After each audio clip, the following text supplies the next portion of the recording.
Programa que é feito para esclarecer as suas dúvidas. Você de casa é sempre o nosso convidado especial. Fique com a gente, acompanhe o programa, participe e esclareça as suas dúvidas. Quinta-feira, dia de tema jurídico. E hoje vamos falar sobre o auxílio-doença. E para nos ajudar a entender um pouco sobre esse assunto, como sempre, temos uma especialista, a doutora Daniela Lou, que é advogada, mestre em Direito Previdenciário. Boa tarde, doutora. Boa tarde, Prazer te receber mais uma vez. Prazer é meu estar de volta a essa casa. Sempre que você vem, você traz informações importantíssimas, o pessoal liga, o pessoal participa, a gente recebe muitos e-mails depois.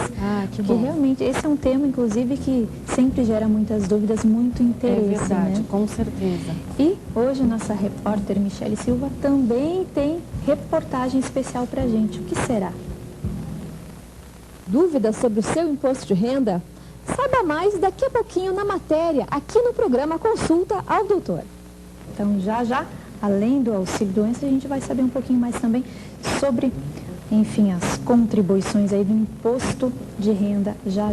Doutora, para a gente começar, explica o que é o auxílio-doença?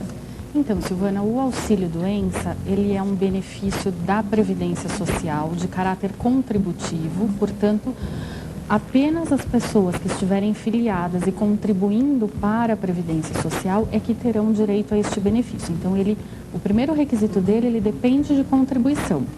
É um benefício de caráter provisório, portanto, ele é deferido, a Previdência concede esse benefício para o segurado por períodos determinados. Porque a partir de uma doença, se imagina sempre que a pessoa vai se curar dela, né? Porque se a gente for falar em benefício de caráter permanente, retirando a provisoriedade do auxílio-doença, será a aposentadoria por invalidez, que nós também vamos tratar aqui. Então, sempre é para o caráter provisório daquela pessoa que está doente, mas não inválida. Mas não existe um prazo máximo, assim, então tudo vai depender de cada doença? Tudo vai depender não só da doença, como do organismo daquele segurado, daquele paciente. Então, as doenças, para cada pessoa, vai se desenvolver, vai se manifestar e vai ter um tempo de duração diferente.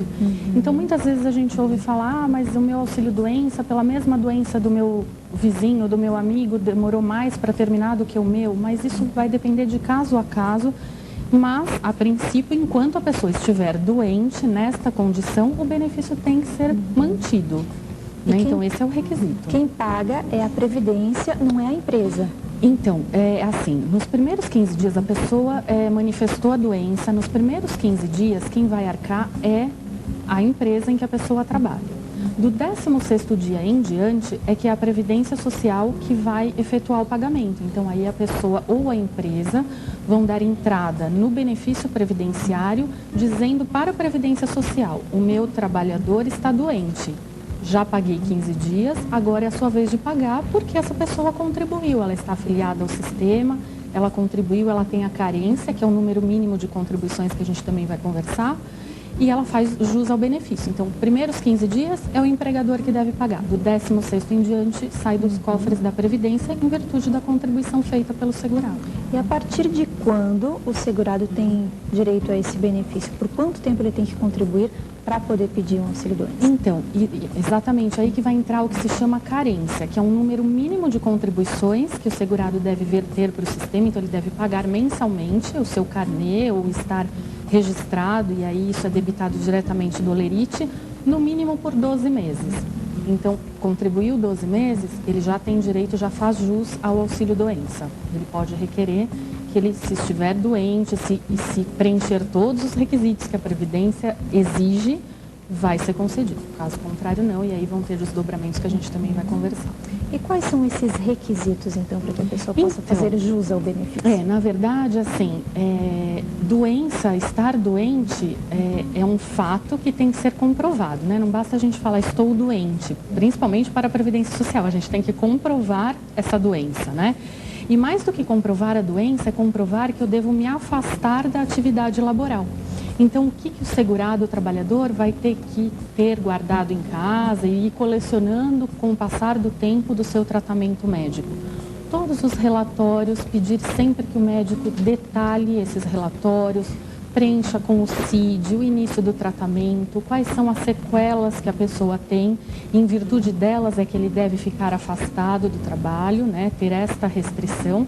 Então, essa documentação, além dele ser segurado, ter contribuído os 12 meses e estar ainda filiado, né, ao sistema, ele tem que comprovar que ele está doente e esta doença chega a ponto de afastá-lo do trabalho. E por isso é que ele não vai ter mais o salário da empresa, né? Não vai mais trabalhar todo dia. Ele vai precisar desse benefício previdenciário que tem caráter como se fosse um salário, né? Um caráter salarial, um caráter alimentar, né? Porque é a substituição do salário dele. Qual é o valor, então? É exatamente o valor do salário? Não é o valor do salário. E essa é uma problemática das pessoas que entram no auxílio-doença, como eles costumam dizer, entram na caixa, né? Na caixa de previdência social. Por quê? Esse benefício não vai ser exatamente o último salário dele, não.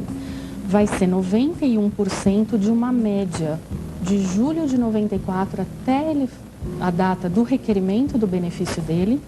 Desta média, vai ser computado no cálculo 80% dos maiores salários e 20% dos menores, ou salários pequenos, ou se ele estava desempregado e contribuiu no piso, ou alguns meses que ele não contribuiu, entrou nos 20%, vão ser excluídos. Então, nem sempre este valor vai dar o salário que ele contribuía. Pode dar maior, pode dar menor. Vai depender de todo esse histórico de todo aí. O histórico de contribuições de julho de 94 para frente. E se essa doença, né, que está impedindo a pessoa de trabalhar, a pessoa já tinha essa doença quando ela começou a contribuir? Ela vai ter direito ao auxílio-doença? Então, Silvana, a doença, o que a gente chama de doença pré-existente, para o seguro que a gente tem com a Previdência, é da mesma forma que um convênio médico, né? Então, se a gente atestar, quando a gente vai contratar o convênio médico, sou cardiopata, tenho alguma doença pré-existente, nós podemos ficar excluídos de algumas coberturas, como o seguro de carro. Bate hoje, contrato amanhã, não posso querer a cobertura daquela batida que eu fiz antes da contratação. O seguro previdenciário, né, o benefício da mesma forma. Então, se você, telespectador, tem esta doença pré-existente, o que vai acontecer? Se você precisar se afastar do trabalho, você não vai ter direito ao auxílio-doença, a menos que você tenha doença que já é pré-existente, mas essa doença agora se agravou depois de você se filiar ao sistema. Em virtude do agravamento, você tem direito sim ao benefício, deve ir ao posto, deve pedir e, se for indeferido, deve entrar com a ação. Agora, tem que comprovar que foi por causa do trabalho que essa doença ficou Não agravada? necessariamente, porque a gente tem dois tipos de auxílio-doença. O comum, que é o previdenciário, para as doenças que não têm nexo, que não se ligam com o trabalho. Uma pneumonia, uma meningite, às vezes a pneumonia se liga com o trabalho, dependendo, né? Mas vamos colocar um exemplo simples, um sarampo, que eu tenho que me afastar do trabalho. Uma meningite, que eu tenho que ficar mais do que 15 dias afastado. É um auxílio-doença comum. Ele não tem, provavelmente, ligação com o seu trabalho. Agora, se ele tiver ligação com o trabalho, vai ser o auxílio-doença acidentário, que é o mesmo valor do que o comum. A única diferença, que é importante inclusive, é que o segurado vai ter estabilidade no emprego, ele não pode ser mandado embora. Enquanto que no auxílio-doença comum, justamente por não ter ligação com o trabalho, o empregador pode desligá-lo dos quadros da empresa. Tá, mas tem algumas doenças específicas que não entram nessa regra aí, né?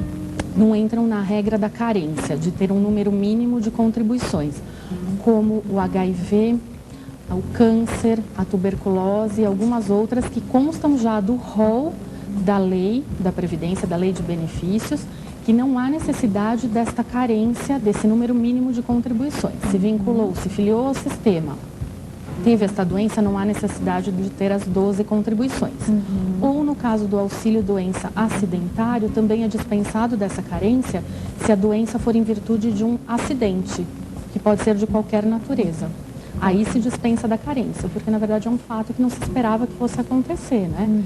Então agora, ligado com o acidente. Agora, se for um auxílio-doença comum, aí não há essa estabilidade, o empregador pode demitir a qualquer momento. Eu tenho até aqui a listinha que a gente retirou lá do site da Previdência com todas as doenças. Vamos ler para, enfim, todo mundo ficar sabendo. Tuberculose ativa, hanseníase, alienação mental, neoplasia maligna, que é o câncer, né? Cegueira, paralisia irreversível e incapacitante, cardiopatia grave, doença de Parkinson, espondiloartrose anquilosante, as doenças difíceis aqui os nomes, né? Nefropatia grave, doença de Paget em estágio avançado, AIDS, ou contaminação por radiação comprovada em laudo médico. Então, nesses casos, não entra naquela carência. E é importante também, Silvana, a gente alertar